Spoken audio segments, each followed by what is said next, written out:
Good evening, all. Today, we have a very eminent scholar, an international speaker, a prominent commentator on dharmic issues, someone who's been given the title of Sanatan Dharma Samrakshak for you. Yes, I'm talking about Pandit Satish Sharma ji, who is just not a speaker on dharmic issues, but is also a distinguished practitioner and teacher of the traditional school of yoga. So he is someone who's working to minimize the birth pains of truly dharmic, post-colonial, post-theoretical 21st century world. And why am I saying all this? Because the moment I tell you what I'm going to discuss today, it'll all be very evident. My friends, today I'm going to discuss about his latest book, the latest book which is about caste, conversions, and how, as per his words, are a colonial conspiracy. So welcome, Satish Sharma ji. It's an absolute pleasure to host you to talk about your book. We have had briefly worked in the past, but this is an opportunity where I would like to dive deeper and understand what caste really means. But I will start with the title of the book itself. Why did you name it as caste conversion and it is being a colonial conspiracy? Because till now, I mean, in India, I am not so sure what gets taught outside, but in India, caste is something which is synonymous, which has become synonymous with Sanatan Dharma, with Hindu Dharma. And all our lives, whether it is in the school, the children, when we do postgrad, we do research, we read theses, we hear people talk about the scholars, etc., etc. Everybody tells us this caste is equal to Sanatan Dharma. And how you have come up with a completely different concept, saying that, look, this is not Sanatan Dharma, this is the colonial conspiracy. Sujata, Please share some light on Pranamji, it. Namaskar, and Jai Shri Ram to you. Jai Shri Ram. And thank you for the honor of having a bit of your very, very busy time. I'm really pleased, honored, and Absolute indebted pleasure. to I have you for been this wanting to opportunity. do this for forever, but then You're just too got kind. it now.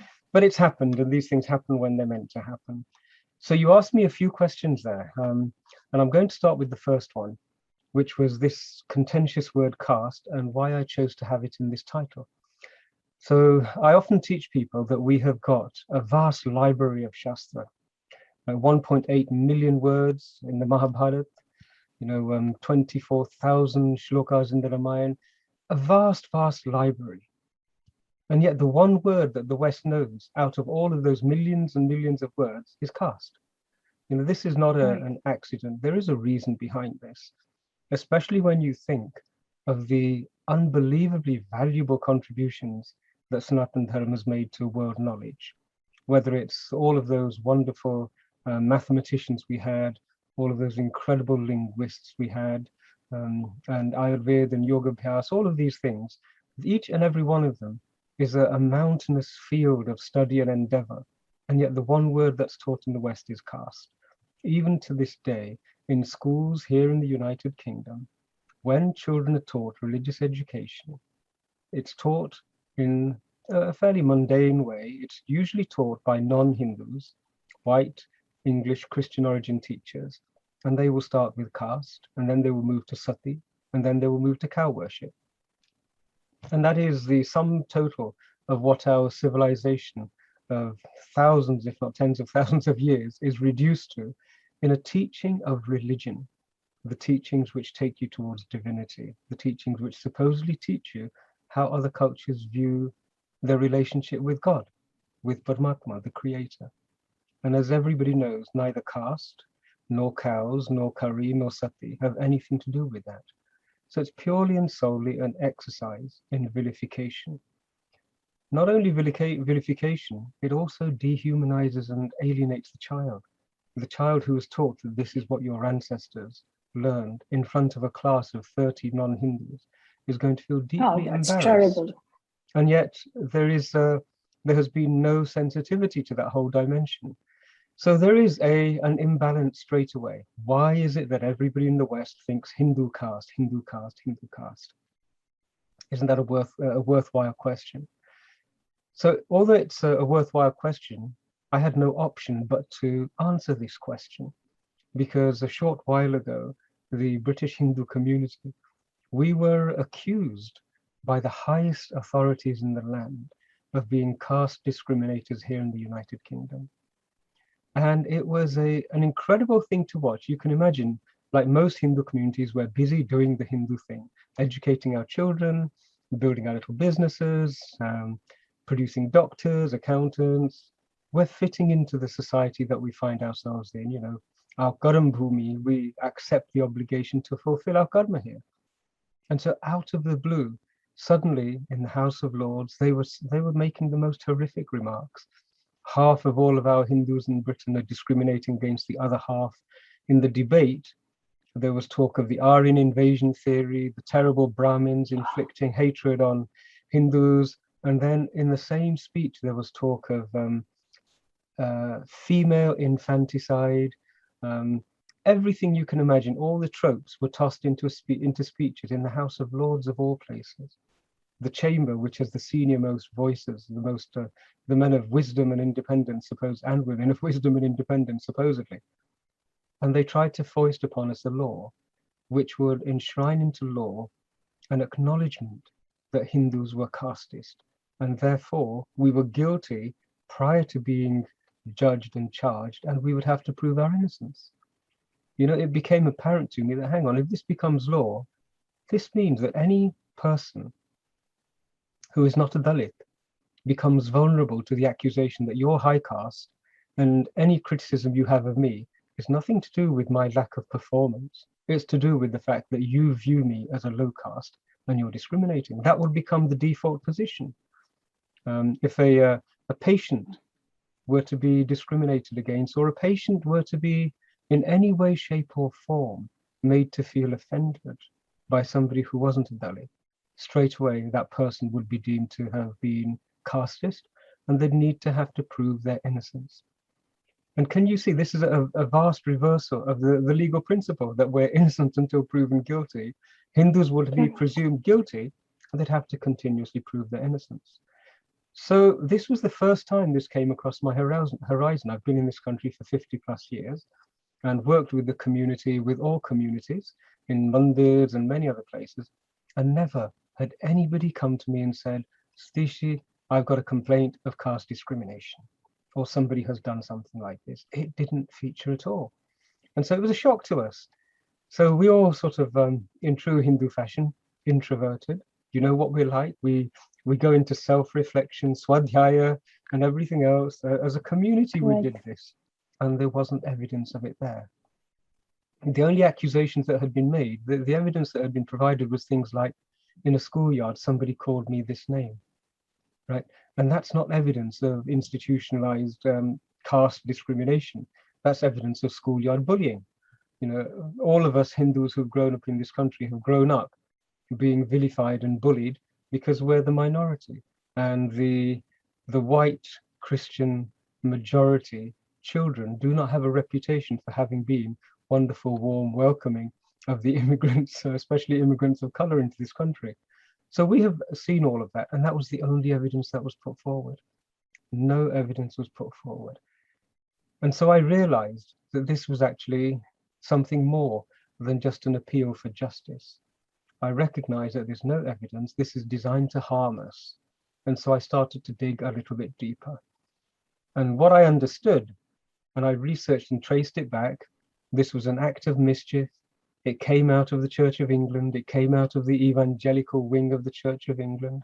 And I spoke to the Archbishop, and I spoke to the bishops at Lambeth Palace face to face about this issue, produced the evidence that showed that they were fully supportive of this. And so it became clear this was an attack on us. We had to challenge it, but it wasn't enough just to say we're all innocent, Gov. You know, we're not like this. I wanted to know, where did this thing come from? And that's when my search through the dusty bookshelves and historical records began.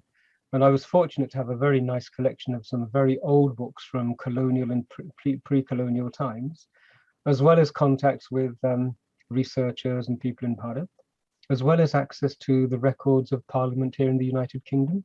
and many records which are only available here in the United Kingdom. So I started to dig through. I was already aware of Shastra, and I knew that nothing in Sanatana Dharma from a Shastric point of view could possibly support institutionalized, hereditary, hierarchical, and dogmatic discrimination. You know, we have so That's many right. scriptures Yeah. where, and so many sants and sadhus who've always said jati bhed is a terrible thing. And they've And thousands always, of examples. thousands of examples. In fact, we were Yeah. talking about this, Basaveshwarji, 12th century, long time ago, right? You know, the British at that time were still beating each other over the head with the thigh bone of an antelope and wearing animal skins. And even at that time, we had elevated standards of this sort. So it was nothing to do with Dharma. That became clear to me. And then my research into the colonial time established that the missionary movement, when it came to Bharat, needed to break the cohesive nature of the society, and it needed to break the individual building blocks of jatis and samajas in order to convert. And they clearly state it in their records. There was one priest, one padri who said, the only thing betwixt Christ and these pagans is the incredible institution of caste. And when he describes what he meant by caste, he describes hereditary occupational guilds, i.e. jatis. So he was saying we have to break jatis. The word caste in the 1800s meant jatis. That's in their own words, they describe, you know, father learning, teaching son, and son then passing it on, allows one family to train children to be masters of their craft from an early age. And so they achieve the glorious heights of achievement, whether it's in sculpture, whether it's in art, whether it's in dance, whether it's in learning. And they said we have to break this in order to bring them to Christ. This is their words, not my words. So I'll have to just, I mean, this really intrigues me.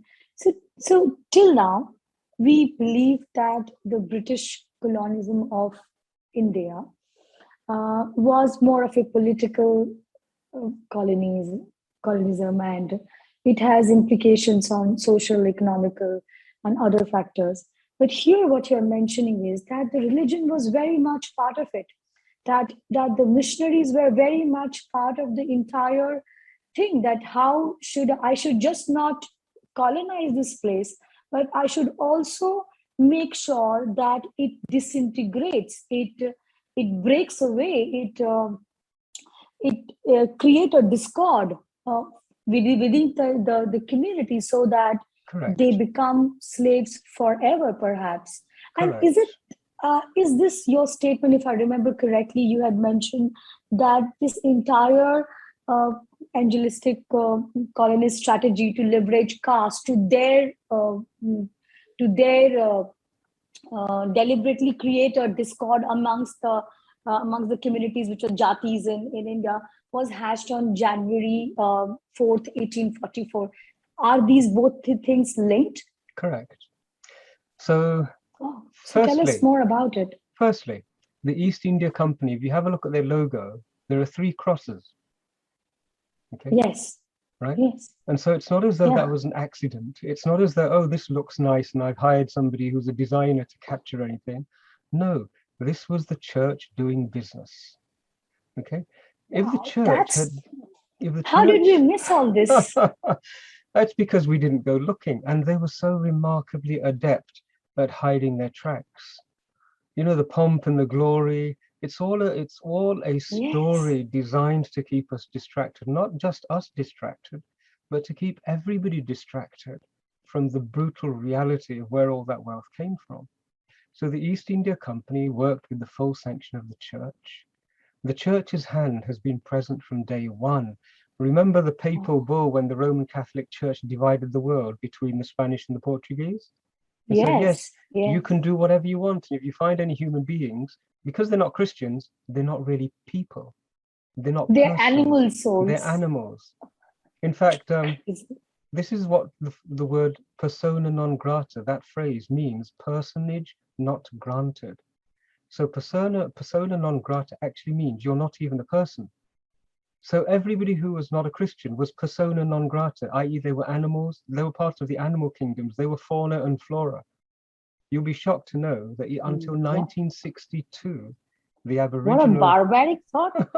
the Aborigines of Australia were fauna and flora until 1962, living memory. This is how the mentality was. And so we have been mistaken in assuming that the people who came to Bharat were civilized. They weren't. By their actions, they were barbarians. In fact, I remember a letter that a young lady called Emily, who was the niece of one of the viceroys of India, she came to Bharat to visit, and she wrote back to her friends. And in her letter, she writes, we are so beastly to them. Why don't they just behead us and have done with it? Right? So she was an independent observer thinking, the acts of the British are so horrific. Why don't the natives just behead us? They would be justified in doing so. So please understand, the mentality that came to Bharat was a pirate mentality.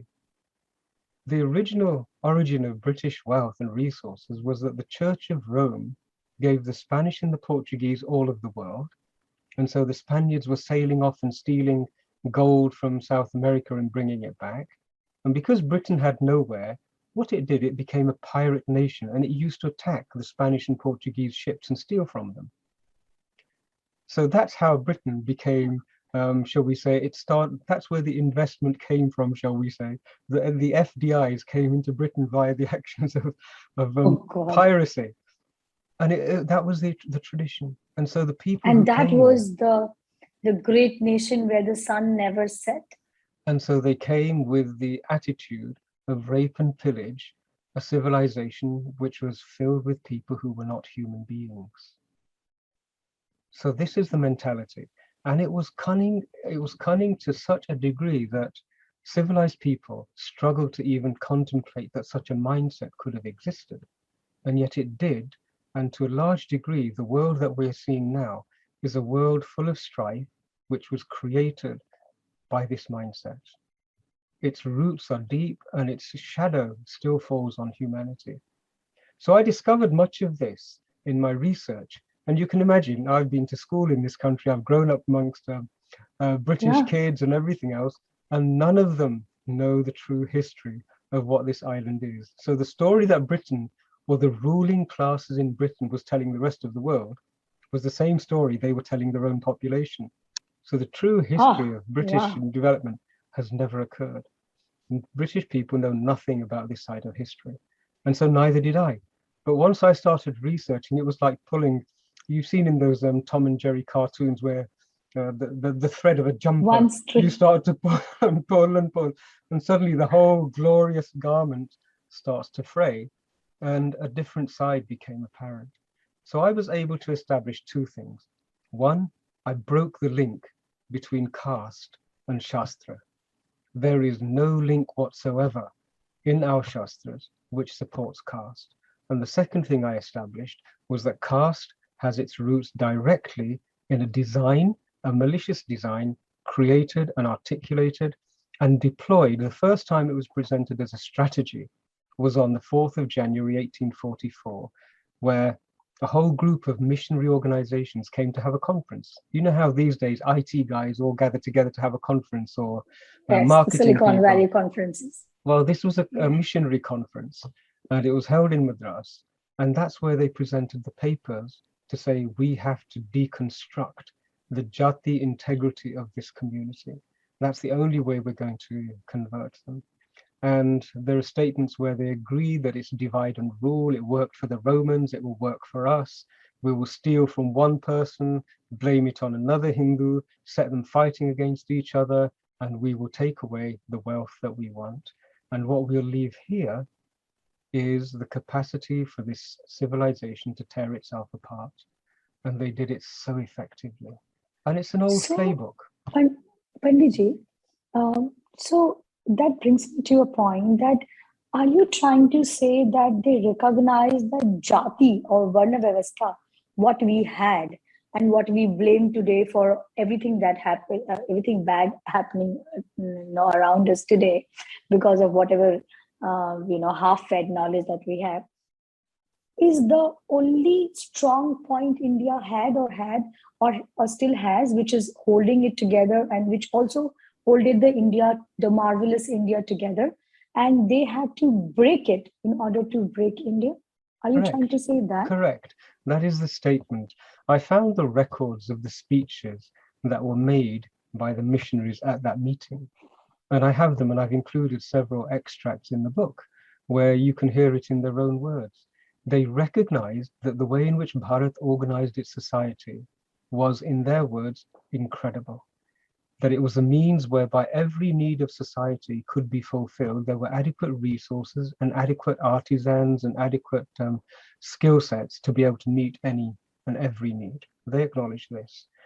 Now, we must remember that our perspective was that any group can find their own way to connect with Paramatma, right?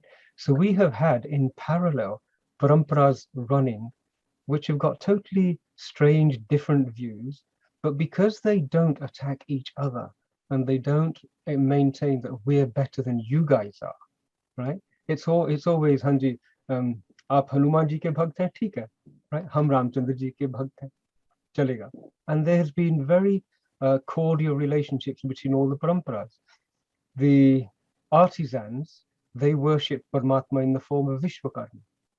And there was no issue with that at all, and there never has been.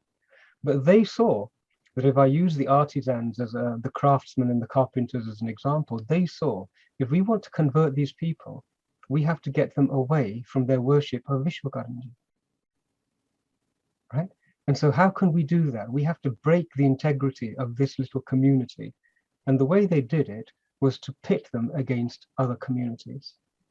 And so if you're fighting each other, in fighting each other, you weaken yourself. You're not paying attention to the deities.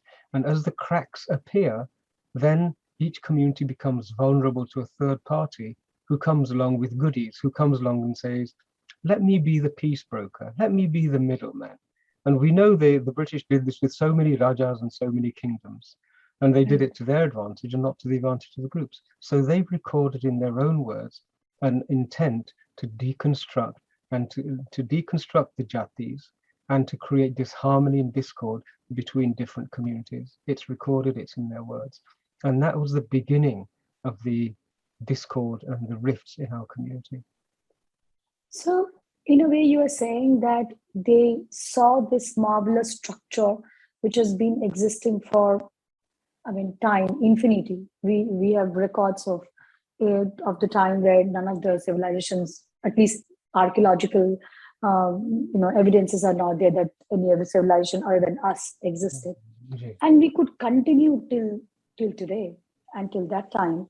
So they recognize that this is the thing that I need to break it, because this is this one vyavastha, the social order. I won't call it caste, the social order, which was devoid of any class struggle. Caste is all about class struggle, but ours, one vyavastha, was devoid of any class struggle. Correct. Break it, and it will come crumbling down. So let's just get this right. We have the theory, or from our point of view, our rishis, they didn't concoct this as a theory and then apply it to society. They worked on the basis of darshan. They looked into humanity and they recorded that there are 4 types of human beings as archetypes. There are the intellectual guys, there are the courageous guys, there are the mercurial, entrepreneurial guys, and then there are just simple people. The majority of people are just simple people who want to have an honest day's pay for an honest day's work. Okay, and they thrive with skills. They want to create beauty and serve Samaj. Right. And so it was darshan, it was drishti that they observed this. And it's recorded in the Gita. Krishnaji says, I have made 4 different types of human being. That's all he has said. He has not said there's one who's better and one who's worse. So of course, yes. The hierarchy is a complete fabrication. There was never a hierarchy which said one is superior to the other. It was completely fluid. Well, there were 2 things. It recognized that every role is absolutely critical in Samaj, in society, for a society to flourish. Right. And so if everyone is critical, there is no one which is any better than the others. The other aspect you've mentioned about fluidity is really important, because it was fluid. It was one identify the nature of the person, so which of these four archetypes, and then two, guide them towards an occupation where they would flourish and society would benefit the most. Now, this was the darshan, the vision that the ancient rishis had, which we then interpret and call Varna Vyavastha. So it's not a social sciences scheme that this is how we're going to make it work. It's an observation of the way human beings are, which is why Varna Vyavastha will never be erased. It can never be deconstructed because it's the nature and the fabric of human society. It's the way we are. It's an observation. And where Varna Vyavastha is appreciated, you can never have caste, because a caste, a hereditary, hierarchical, endogamous, rigid structure actually becomes an act of adharma, because it's pushing people who don't have that aptitude. Who wants to have people who are mercurial and entrepreneurial? And you say, no, no, no, you mustn't make a buck. You mustn't do profit things that you really like. You have to study the Vedas, and you have to fast on all these days, and you mustn't wear this, and you can't go there. Correct. It's a recipe for disaster. And that's what they did. They created a template and said, we need clerks. And so we're going to get intellectual people who can be our clerks. We need soldiers. We're going to find those people and we're going to put them in, and they will be called the Kshatriyas, right? We need merchants and they will be here. And it's the same template. It's the same template that they had been using throughout Europe. And so they brought that and said, we're going to shoehorn this whole civilization into what we need as a resource pool for us to be able to extract. And the missionaries added the poison into it, saying that we will add these bits and pieces so that they will fight amongst themselves and we can carry on and we can colonize their identity. Because ultimately, evangelical processes, they're a colonization process. They colonize the being. They take over the being and erase. They commit ethnocide on the identity of a human being. It's the greatest form of violence that you could possibly imagine. And it was deliberate, it was done with malice, and it was done with foresight. And I provide the evidence for this in the book. Just curious. So when you were doing the research, did you also find instances that the similar kind of divide and rule strategy was used in other colonies of British in other parts of the world? Oh, throughout Africa. In fact, we've had a very recent situation, a position where exactly the same strategy was deployed in Rwanda. So you had the Hutus and the Tutsis. I don't know if you recall the massacres in the Rwandan genocide. And so you had the Hutus and the Tutsis who've been living in the same space for a long period of time. And the Catholic missionaries came in, and because one of the groups was fair-skinned and the other was slightly darker, they started the divide and rule process and saying that you guys are more evolved, you are from the north, these guys are less evolved, they're from the south.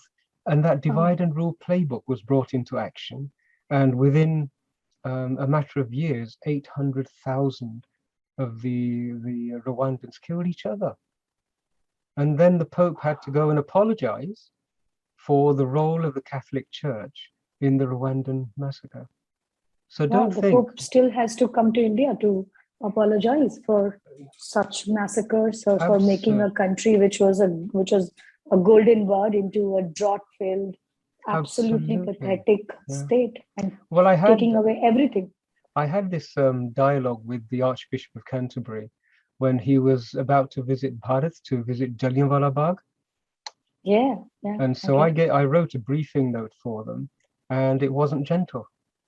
And I reminded him of the obligation that the Church of England had and its responsibility. And so the last thing that would be acceptable would be for him to go evangelizing amongst the heathen, especially to a site where British Christians had massacred Indians, Hindus, and Sikhs. And so he was suitably respectful. But even then, they can't help it. in his speech, he said, "Oh yes, this is a terrible incident in history when Hindus, Sikhs, and Christians were all killed." And I thought, hang on, ye Christian kahan se aa gaye? Where is the All right. Christian? The Christian was the one who gave the orders to the shot to be fired and close the door so that none of them could escape. Yeah. Oh, So wow. there is what I wanted to emphasize is that colonization hasn't stopped. Bharat is still being colonized. The first wave of colonizers who brought Islam, they wanted to Arabianize it.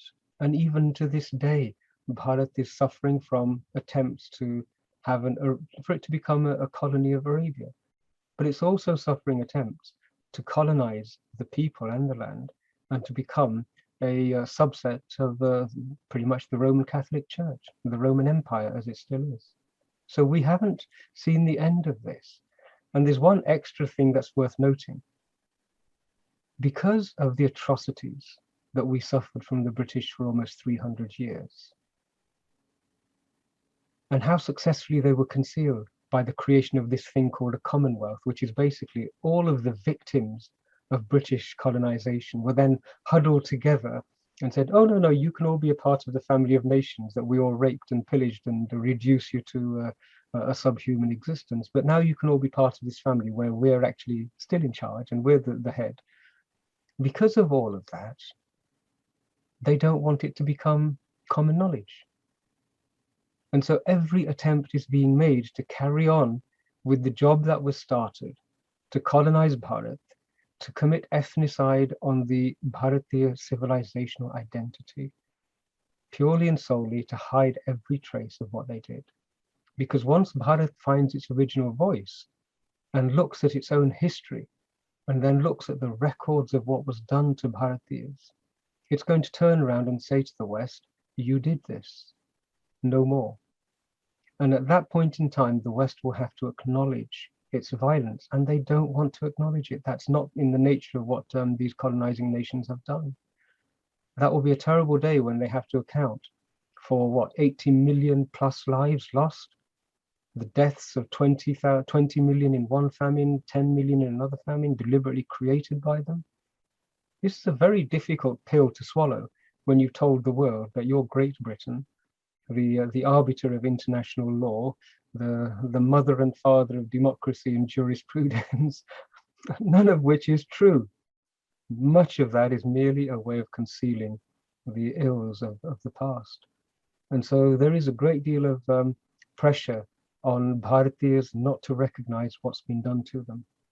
And the information that are presented in the book places the responsibility and the blame directly at the feet of the Church of England. Oh, I wish not only in England, not only in UK, not only in US, I wish this book gets listed as one of the book to start for in NCERT curriculums, in other curriculums for children to study, because I think its time has come when we see ourselves as who we were originally, not as the painted caricatures of the colonizers, how they left it. Sujata, brings me to, if I can just pick yes, up on that point, that's so yes, important. please. That's so important what you've just said. But I think there's still a lot of opposition to that happening. Now, the advantage Why is that? Why is that?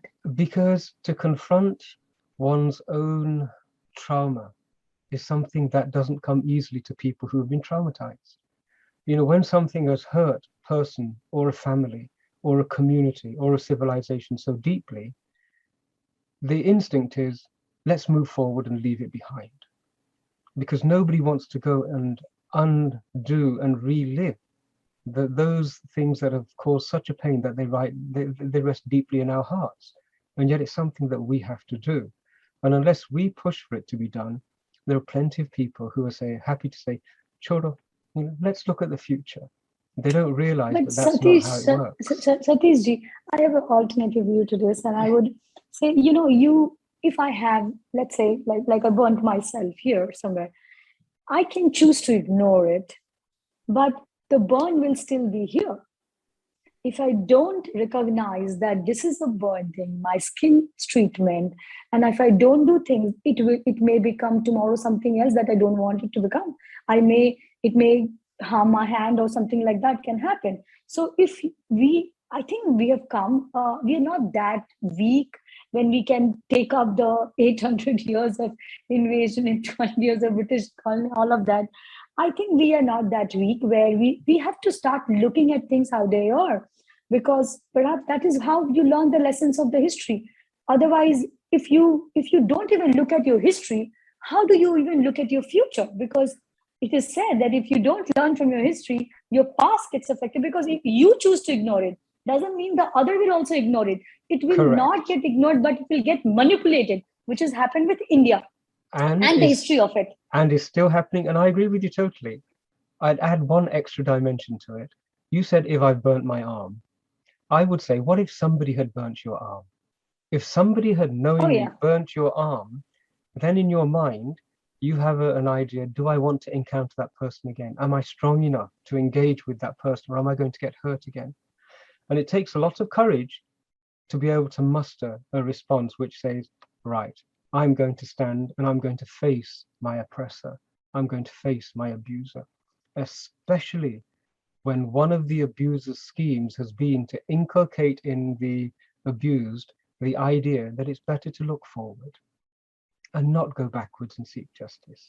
Right? While they keep looking backward and digging things which are not Turn true when and somebody turn it strikes against you, you. when somebody strikes you on one cheek, turn the other cheek.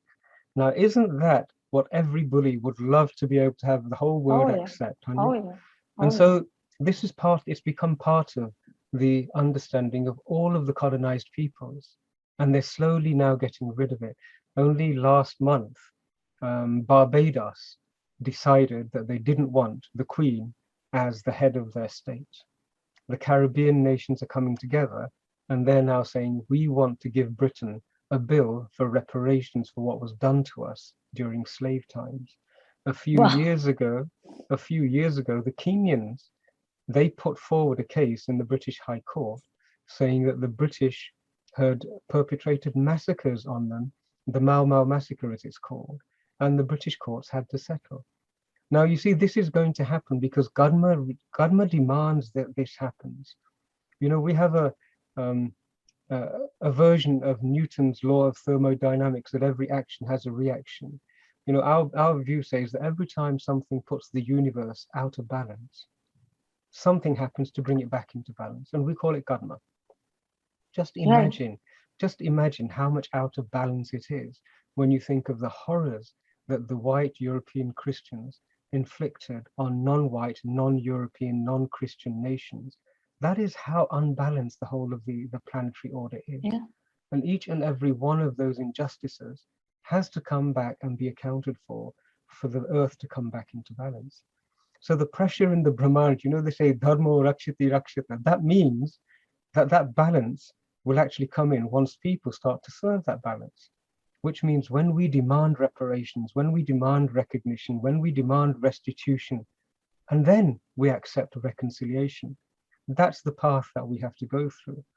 And a part of it, the first step, is recognition. And part of what I'm trying to do in this book is to get our people to recognize what was done to us, and to get the Europeans to recognize who did it, why they did it, and what the impact upon us was, and to stop doing it. Evangelism is That's nothing other than radicalization and ethnocide, institutionalized. It's nothing to do with God. It's erasure of indigenous identities, and it is colonizing of indigenous people. That brings me to my next question is that, yes, we speak about past and we it's been preached to us that we should move forward and not talk about it and all that. But today, you see every standard, everything that the colony, the product of the colony, the generation has been the benchmarks are all set by our oppressor. The way we look, the white skin, the way where we study, the Harvards and the Ivy Leagues, etc., etc. Not looking back your own heritage, culture, etc., but looking back at something which others are doing. How good you are doing in your life. Who do you marry? What is your status? How do you live? What language you speak in your house?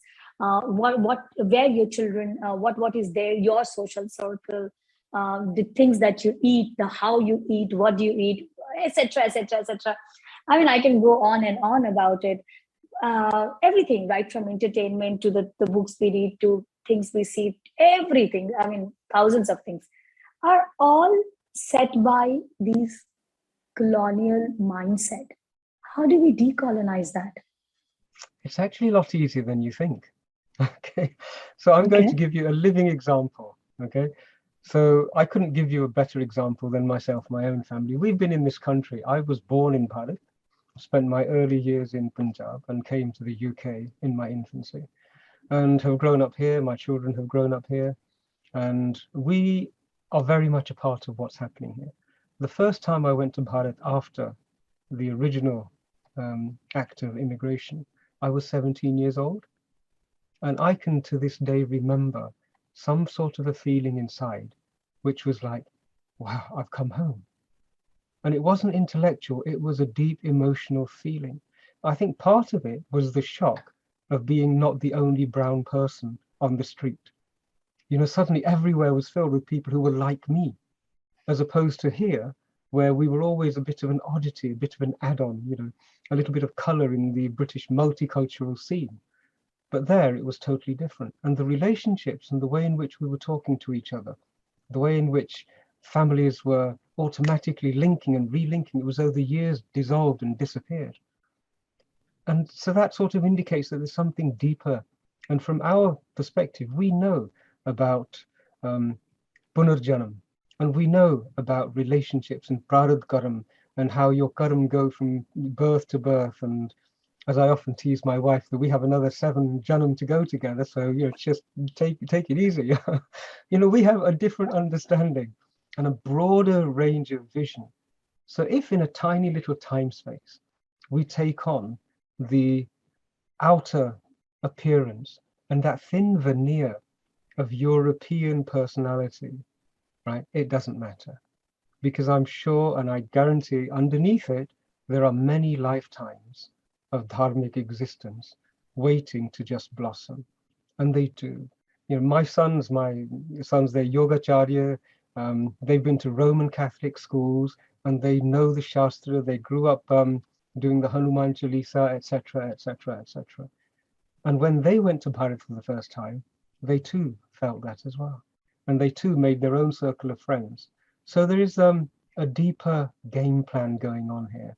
And so all we have to do is to recognize that, want to reconnect with it. And what we find is more colorful, is more vibrant, is more alive than this two-dimensional, man-made, artificially constructed identity, because that's what it is. The European Christian identity is a construct. It's a construct. But also, do you created to think, rule. sorry, yeah. Yeah. So also, do you think now it's time to, yes, we will go back and reflect back at our heritage, our parampara and our teachings, which tell us to go beyond the materialism, beyond the show of things. But also, do you think this is the time where we start talking to our children, first educate ourselves and start talking to them about our heritage and all the things that today Hinduism is probably not talking about. One of them is the caste, like you said, in the schools, before they get exposed to only 3 words or 4 words of Sanatana Dharma, one of can be Kali or Sati or caste. Shouldn't they start exploring our heritage, our culture, and our Vedic systems, Vedic Gyan, to prepare their children before they venture into an unknown world, which will be cruel to them? It's a Yeah. very important question. But I would approach it slightly differently. I think the blood is hot, isn't it, when people are young, right? And so it's passion, it's emotion. And I think it's much better to be teaching our children the history of what was done to them and their ancestors. You know, I spent some time in Israel, and in Israel, they have a tradition of taking the teenagers to a place called Masada. where an atrocity was inflicted on the Jewish people. And so all of the children go there and they feel the story of their people and what their ancestors have been through. And it used to be the place where children would go before joining their period of military service. They would take their oath in this place. And so it connects them to their ancestors. Now, we've not done that, but we've only recently had a memorial created to our own fallen soldiers. What an incredible appearance that will be. And when we get future generations who go there and remember, they will feel part of a flow of civilization. These things are more important. I'm a great believer in the right thing at the right time. It's the wrong thing to teach them the Vedas. I don't believe that unless their varna is that you can't stop them. They want to sit with books and they find unbelievable interest in Adhyatmic texts and so on. I would say teach them history, bind them into the flow of what their ancestors were doing and what their descendants should be doing. Once that's done, that's the foundation laid. And then they know what they're protecting. Then they know what they're loyal to. And at that age, nobody wants to be loyal to a group of dusty old books sitting in a corner somewhere. So I think we're learning how to do this. And it's part of our own family and our own communities' decolonization process. Remember, what I meant was not studying Veda, but telling them the gist of it, that how Varna system is different from caste and how it was fluid and how we are just not one life. There is much beyond it, etc. Things like that, I can totally say little probably a gist of it, because that is also a history. It is. The history is not just colonizing. The history is, why did it happen to us? Not just once, so many times. Why did people came looking after us? Correct. And why, after so much of invasion, breaking of temples, burning books, burning libraries, beheading people, etc., converting, mass conversion, raping, selling women here, there, all of that happened. Exodus happened. Everything happened. But still today, me and you are talking about Sanatana Dharma, and we both are Hindus. We are able to survive because of someone in the past looked at his past and said, this is not worth giving for. This is not worth. This is valuable. Perfect. Much more than my life, much more than what I believe in, but I should stand for it, even if I'm a lone warrior. Sujata ji, Bharat is the only nation where people from all other nations have come in the past and still come to find themselves. This is the key word. They come to find themselves, and it happens to them. All you need to do is to go to IGI at the receptions, the arrivals lounge, and you will see plane after plane of young European teenagers and upwards coming to Bharat to find themselves. And what it is that they're trying to find themselves from? It's because the identity that has been pushed into their thinking is like a straitjacket. And when people come to Bharat, they find they can take that straitjacket off, and whatever's inside of them starts to grow and develop in a dharmic, blossoming manner. That's the uniqueness of our civilization. We have learned to create the space for this to happen. And it's not an accident, it's a deep, deep understanding of what a life is for and who we are. But you're right in having to teach people these sorts of contentious things such as caste and the history. In fact, I'm hoping, and I've seen this happen, in the past, with the exception of the Ambedkarites and the activists and so on, nobody has wanted to venture into the conversation about caste because it's been uncomfortable. But now that there is a new set of facts and evidence available, I'm hoping more and more people will take this and say, right, we want to have a caste conversation. Okay, we're going to start a debate on this issue, and let's have this conversation. And by doing that, and I'm hoping more and more youngsters will debate on the basis of the information in this, by doing that, we get some degree of courtesy, dignity, but healing as well coming into our society, because there's nothing like caste to cause a rift and to separate members of the same Bharatiya family from each other. How many relationships and how many friendships has it been the catalyst for causing a rift in over the generations and millennia? so many people, so many relationships separated, harmed, prevented, just on this one idea. I think that's worth working towards trying to heal. It is. It is. So, so tell me, if someone like me, or someone probably younger than me, someone who's studying yet, someone who's been fed different ideas of not just religion but also different political thoughts and ideologies, etc. Someone who watches and is abreast with the current affairs. So, if someone hears a conference being held called as Dismantling Global Hindutva, then the same person hears that Sardar Udham Singh, the film, which has been it's been said by by the Indian Film Federation, saying that they will not send it this film for the Oscar entry because it might propagate hatred towards Britishers.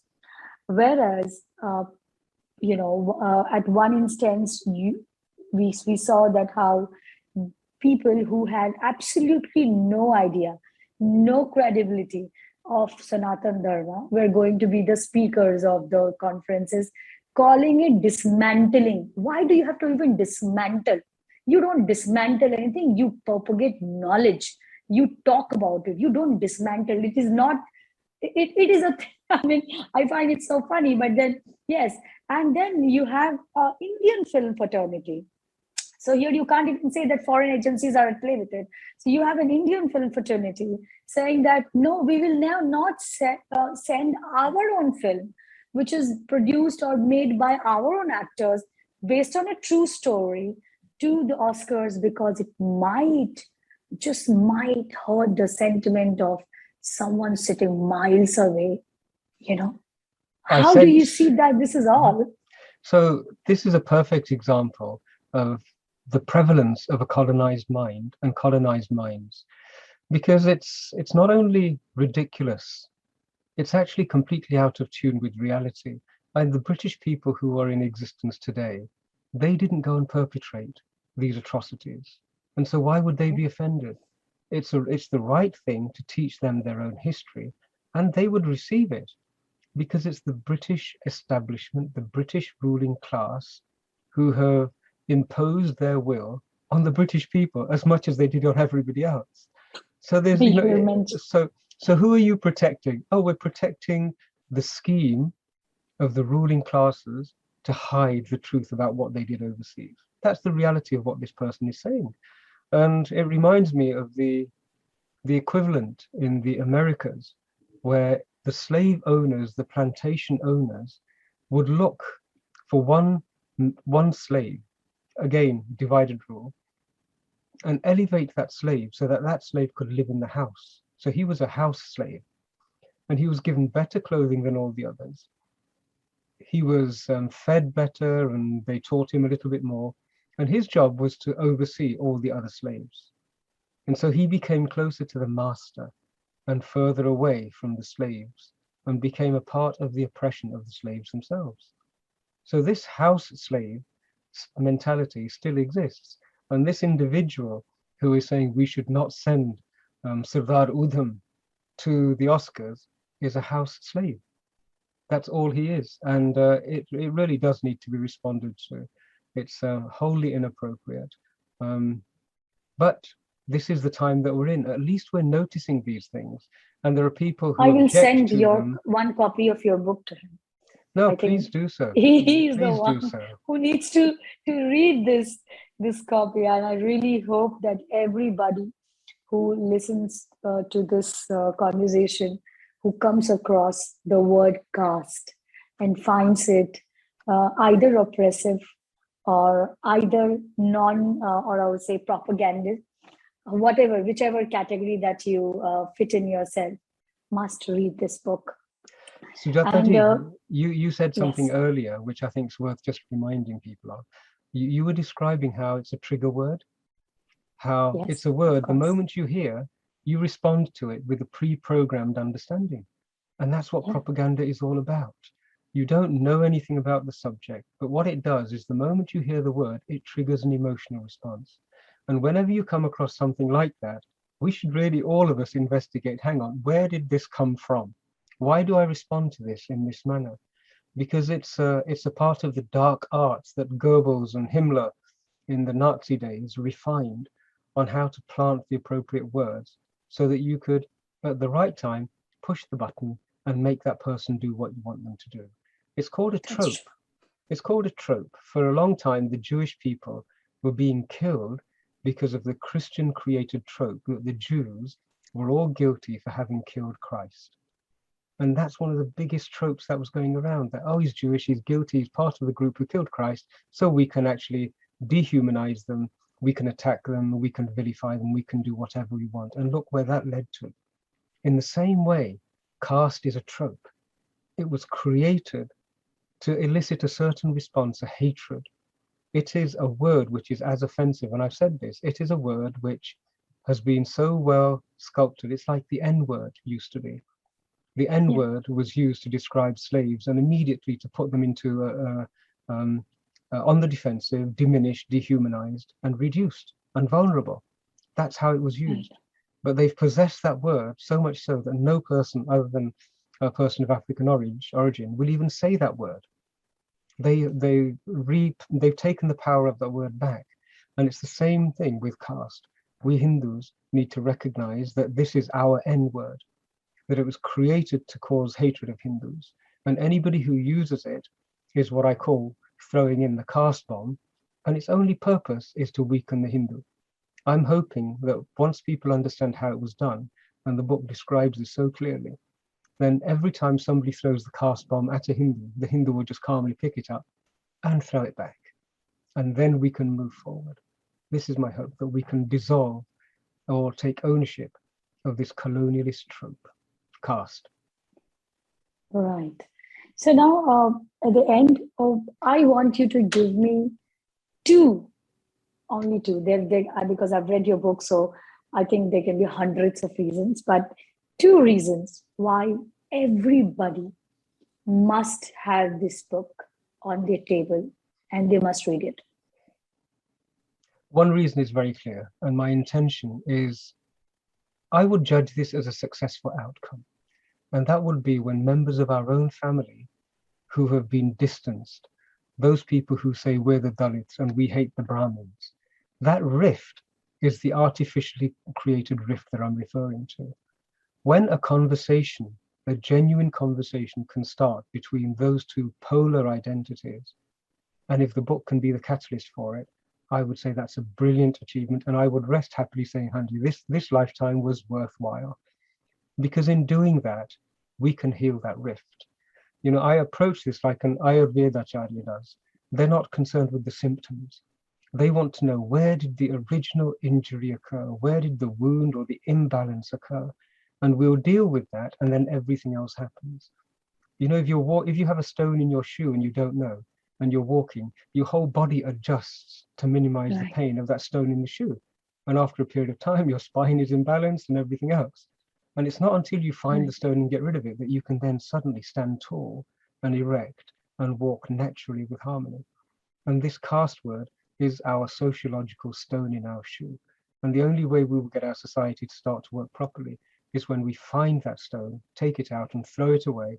And then we can turn to each other and recognize that this root of our suffering, it's actually it's the cause of all of the consequential rifts and harm that have occurred. And in the book, I mention where the Dalit community came from. I mention how they were created by a deliberate act of parliament. And in doing so, I'm really extending an invitation to them to come and talk to us, because they too, prior to the British occupation, were Bharatiya noble Hindus. They were people of influence and wealth, and they were deliberately plunged into subhuman existence. So that is one aspect which I think is really worth every single Hindu, every single Sanatani really delving into. The other aspect is I reveal the mischievous hand of this colonialist ideology, that you can colonize and commit ethnocide and create a person who doesn't even know what they're doing, but they're already enslaved without knowing it. You know, our Bharatiya paramparas have one goal, and that is to liberate a human being from the chains of identity. You know, when you pass Manomaya Kosh into Anandmaya Kosh, identity is left in Manomaya Kosh. It doesn't go any further because it's a part of mind. And yet, what the colonialists are doing is trying to make that Manomaya Kosh so rigid, so impenetrable that the Jivatma can never go beyond it. And that's what missionary conversion is about. And I'm hoping to place those sorts of ideas in front of our Hindus so that once we have sorted out our own internal family rifts, we can turn outwards and look at those rifts that are coming from outside and deal with those. And who knows, if the ideas find favor, we will see Garbhapsi on a scale that nobody could have predicted. And this too, I think, would be a worthwhile contribution. So those are my two little nuggets that I'd share. Lovely, lovely, lovely to hear all those wonderful words.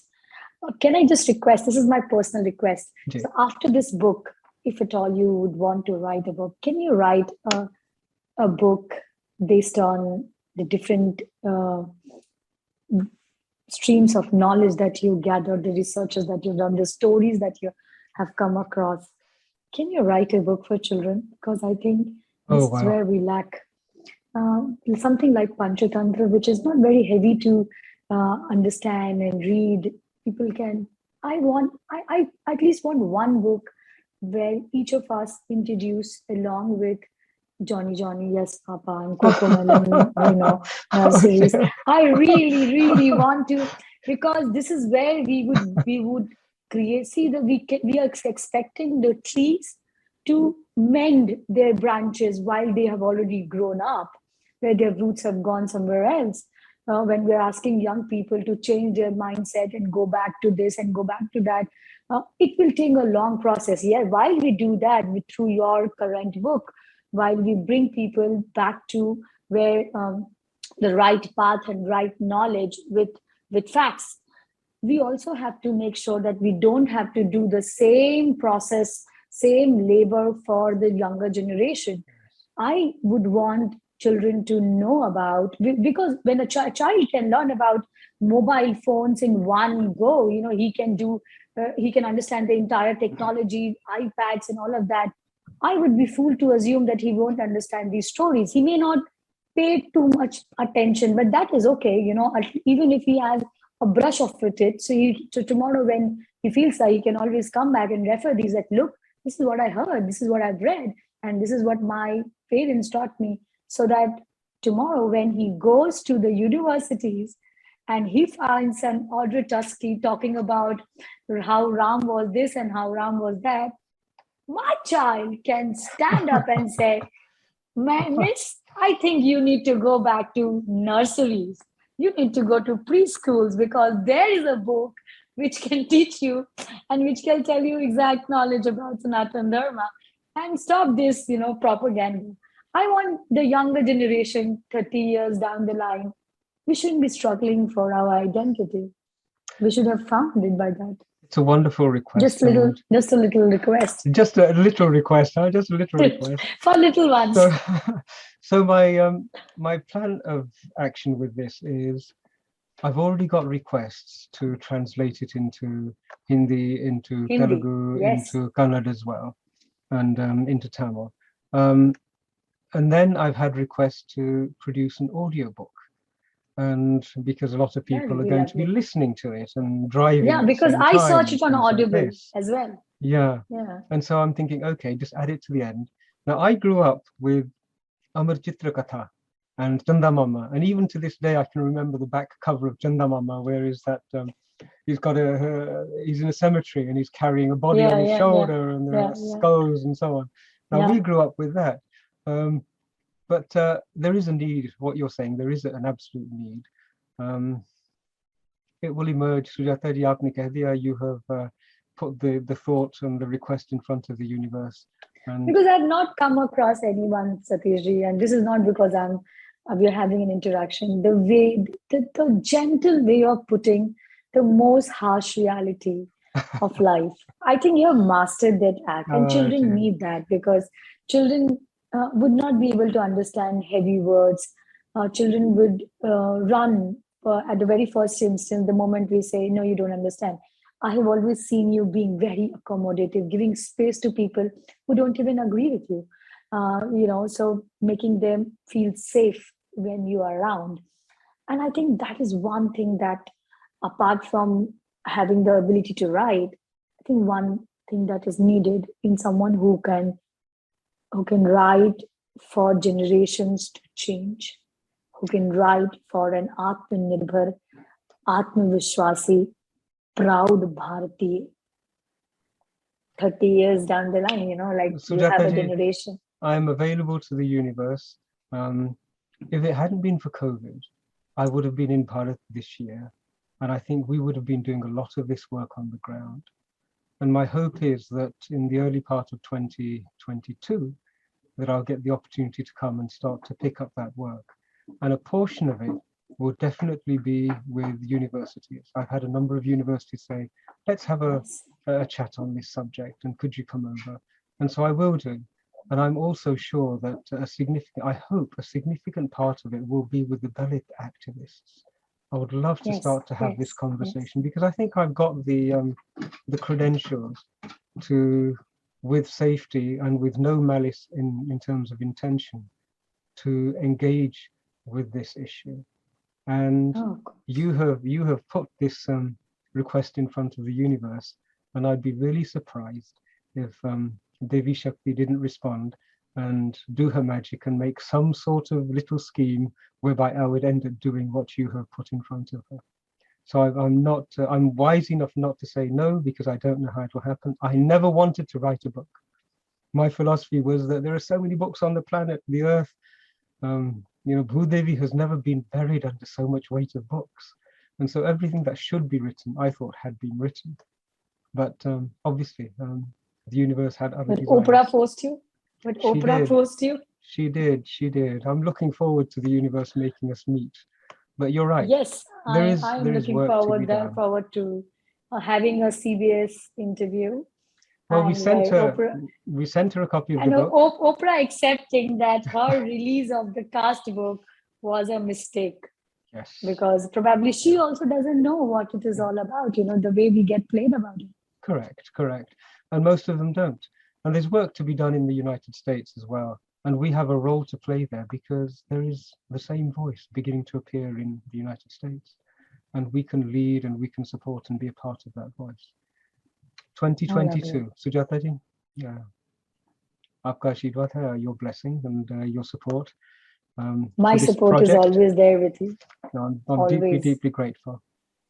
This is nothing short than doing a Char Dham Yatra, because what you are doing is bringing Char Dham to people's mind and cleansing their entire dirt, which has been fed to them with no fault of theirs. So I think you have been truly called the Sanatan Dharma's Rakshak. But I have a thing that not just for Europe, probably for the world, you are a voice that needs more and more. It must travel more. It must reach more people. I would try and translate this entire conversation into Hindi. I'll do a separate video also so that people understand. Okay. Because like you said, the Dalits, the people who have been made to believe that caste was a tool which was made just to oppress them, and it was done by none other than their own dharma, which they followed, by their own Bhagwan, which they worship. I mean, what a trap! You rightly call it a trope. They must read it. They must understand that it is not as simple as that, and the story is definitely not what meets the eye. It is something else, and with a very, very different intent of it. So thank you so much. I can't tell you how much knowledge I gained while we are talking about this. I think I wish you all the best for this book. I hope this book becomes the #1 bestseller in the entire world, not just Amazon, everywhere. It comes on Audible, it comes on Spotify, so people can put it on the podcast. It comes in all the languages that I think you're working on. And we discuss more and more about the word caste, because it's time to dismantle this caste bomb and diffuse it. Diffuse Diwali this is coming. caste bomb. Diwali is coming. Let's diffuse this caste bomb. What a wonderful conclusion. That's all I would wish for this, for you and for your team. I think it's a wonderful book. I am going to read it, and I am promising that whoever I'm sending a Diwali hamper, I am going to send this book to everybody. I don't know about how Oprah sent 300 execs.